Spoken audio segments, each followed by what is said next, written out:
Hi, welcome back to the channel. My name is Lisa Elvin Stoltari, and I am a genealogist and a passionate traveler. Over the last several years, I've been focusing my attention on discovering more about les filles du roi and then les filles mariées, the marriageable girls, which is what we're going to be doing today. And before we begin exploring these amazing women, I wanted to let you know how you can support the channel. Subscribe, which you just click on, it doesn't cost anything. Like, helps spread the news. And notify, keeps you in the loop. The next way is a little bit bigger. It means that you're contributing financially from 99 cents a month all the way up to $24.99 a month. And all of those can be canceled at any moment, but you can also show your support. And in that, each level has a different perk and a different special, if you will. So have a look at that. I have the link posted for you there as well for you to check that out. So without further ado, so we turn our attention to episode 107, Jeanne Poireau. And she comes to us as a viewer request. I do not have her in my files. Let's get to know Jeanne a little bit better. Was born in 1645 in a town called Saint-Nicolas de Brême, which is now Brême-sur-Mer. Her parents were François Poirieau and Françoise, I love that, François and Françoise Hucheloup. And she would have been born in the Pays de la Loire and region, and inside that region, the département of Vendée. There are today about 2,800 people. Saint-Nicolas de Brême, as it was known, is a historic church located in Brême-sur-Mer, a town on the west coast of France in the Vendée department. This small, very small church dedicated to Saint Nicolas dates back to the 11th and 12th centuries and is one of the oldest religious buildings in the Vendée department.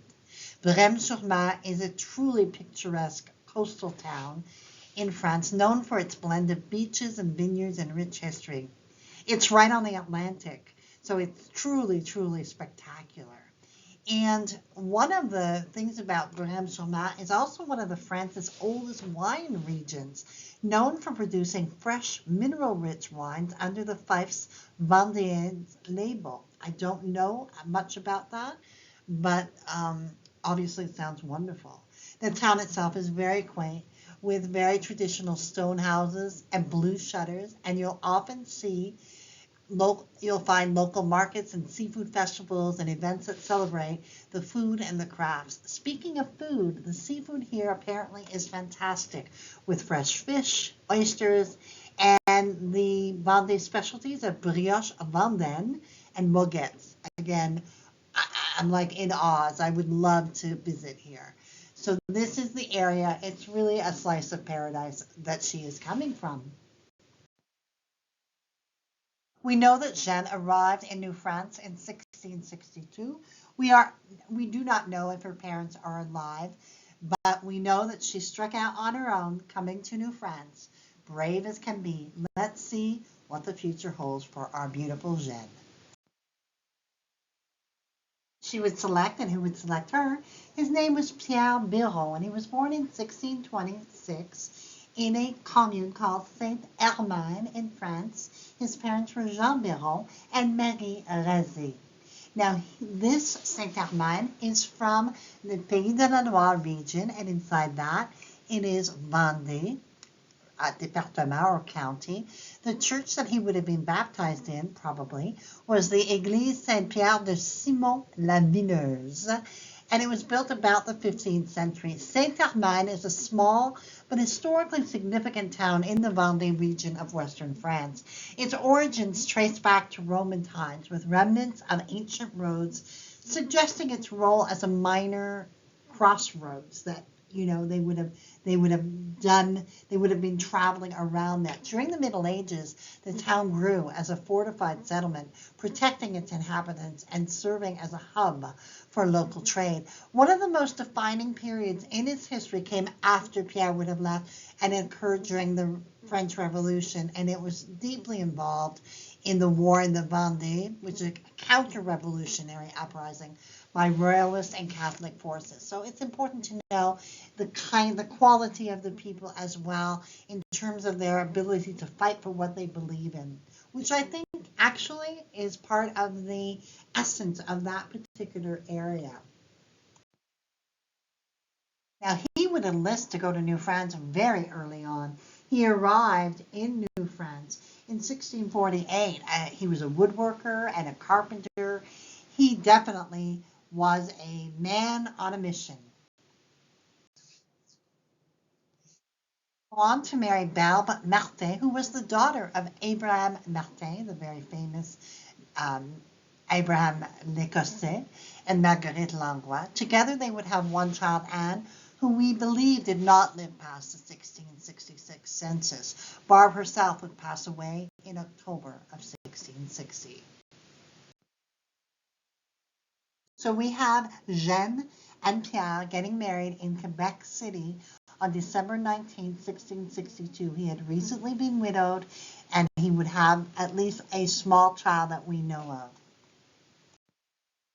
Let's review a little bit about Quebec City. It is the capital of the province of Quebec, and 500,000 people live directly in Quebec City. Quebec was originally named by the Algonquins, who named the area Quebec, K-E-B-E-C, which in their native language meant where the river narrows. Quebec City lies where the St. Lawrence River narrows. Samuel de Champlain founded a French settlement here in 1608 and called it La Ville de Québec. And there are still city walls that surround it, making Quebec City one of the oldest, the only remaining cities in North America with existing city walls. There's so much to see in Quebec City. One of the top is the Maison Jacquette that was built in 1675, so it would have been around when Pierre and Jeanne were there. And then we also have, which now, by the way, that Maison Jacquette is now a very famous restaurant called Aux Anciens Canadiens. Please, if you're in Quebec City, check it out. And then we have on the bottom, we have the Petit Champlain, which is kind of like a shopping outdoor mall, which is said to be the oldest shopping center or shopping mall or street in North America. Now, in the 1666 census, we have Pierre and Jeanne. His daughter from his first marriage is not there. We do see Pierre-Joseph Biron, his son, and then we have François Biron, 4 months old, and we have a domestique engagé, Pierre Le and, I don't know what that is. And then in the 1667 census, we have Pierre and Jeanne again with Pierre-Joseph, and now François is now 21 months. Remember I said that Pierre was a man on a mission. Well, he would become a bailiff and a sheriff. They would go on to have 3 children. And Pierre-Joseph would die before 1681. François would marry 3 times and have children with all 3. He married first Marguerite Davaux and had 4 children, all of whom made it to adulthood. Marguerite's mother was Marguerite d'Aubigny, who we have not yet profiled. He then married Marie-Anne Fournel and had 2 children, one of whom made it to adulthood. Marie-Anne's mother was Louise Aubinet, and we profiled her in episode 221, and I posted the link. He then married Anne Sylvestre and had 1 child who did survive. We then have Alexandre, who would marry Jeanne Moret and have 2 children, but I could not find a listing of any descendants. And now here is where the story takes a turn. In 1673, Jeanne appears before the Conseil Souverain, and she is basically saying he is an alcoholic and he is spending all their money and she needs a separation. Remember, she cannot get a divorce. It's French Catholic after all. And she has no means of supporting herself. And so she is looking to get money and support. Now, once the authorities investigated the situation, here's what they found. In the counter argument, if you will, Pierre was basically said, listen, she was having lots of affairs and I did not have any other recourse but what I did. And at one point he was put in prison because he and one of the men that he suspected of having an affair with his wife, they had a physical altercation and they both landed in jail. And then neighbors would testify that Jeanne also had men coming and going in the house. And so several lovers were named in this proceeding. So it was quite the dramatic turn of events, if you will. Pierre would ultimately consent to a separation. He actually insisted that she pay court costs. He wanted her extradited to France, which she wasn't. And it was obviously a very, very challenging situation. In the 1681 census, we do not find Jeanne, but we do find Pierre, and he is listed with his son Alexander, who is 10 years of age. And Jeanne would go on to have another child whose father was unknown. Her daughter has disappeared to history. We do not have Jeanne anywhere in any records. We know that Pierre and his son Alexandre are listed alone. Now her son and her two sons, who were alive at that time, were possibly living with her. We do not know. Die at a tragically early death at 39. She is listed as a widow, indicating either that Pierre had died before her or that due to their situation she was seen as a widow. As of 1729, she leaves us with a mere 13 descendants. But there must be some of you out there. Please let me know if this is your great-grandmother. Again, we make no judgments in history. We do not know the full facts. We don't know what happened. And she would not be the first woman who was accused of something that wasn't true. But perhaps she was a free thinker and lived on her own terms. We do not know. So we just have to understand that this was her path and this is what happened. Very, very tragic.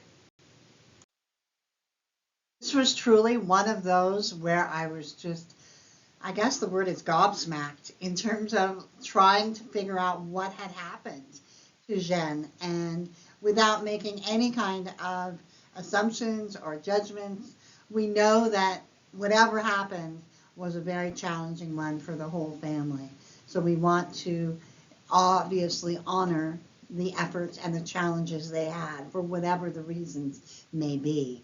So with that being said, I want to thank Jeanne for coming to North America, coming to New France, and trying to, start a life.